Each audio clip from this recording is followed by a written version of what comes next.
amis, nous nous retrouvons pour un petit Dvar Torah, cette fois-ci sur la paracha de Emor. Donc on a une question qui nous pose le rabbin Rabbi Yosef Machash, qui était grand rabbin de Tlemcen, dans l'ouest de l'Algérie, frontière du Maroc. Et pendant très longtemps, les dernières années, où il y avait encore des juifs en Algérie, le Rabbi Yosef Machash, dans son grand livre Tzara Mirtavim, pose une question très intéressante.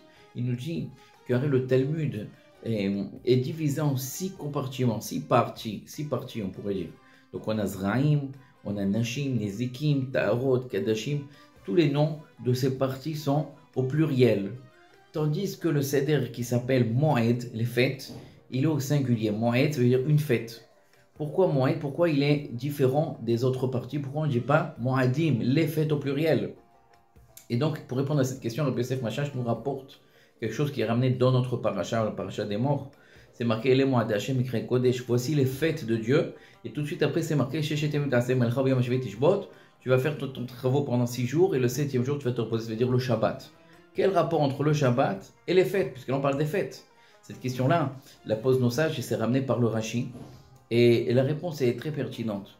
Tout celui qui respecte les fêtes, c'est comme si il avait respecté le Shabbat. Et tout celui qui transgresse les fêtes, c'est comme s'il avait transgressé le Shabbat. Comme ça nous dit nos pères, nos sages. Donc c'est comme ça que Rabbi Yosef Machash explique. On dit Moed, la fête au singulier, puisque toutes les fêtes sont reliées au Shabbat.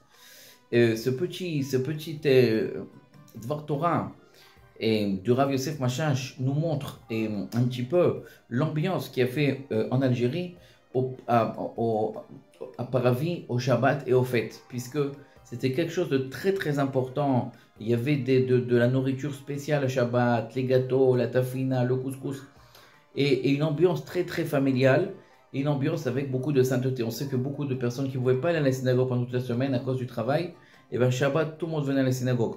Donc c'était très important le Shabbat. Et on voit que ce Shabbat et ces fêtes qui étaient tellement importants dans le judaïsme algérien, c'est ça qui a réussi à sauvegarder beaucoup de juifs dans la tradition juive. Ça veut dire même qu'après, avec l'arrivée des Français, puis après avec les pieds noirs, on est parti en France, donc il y a beaucoup qui se sont assimilés malheureusement. Mais le fait que vendredi soir on mangeait le couscous, ça veut dire cette ambiance-là shabbatique, c'est ça.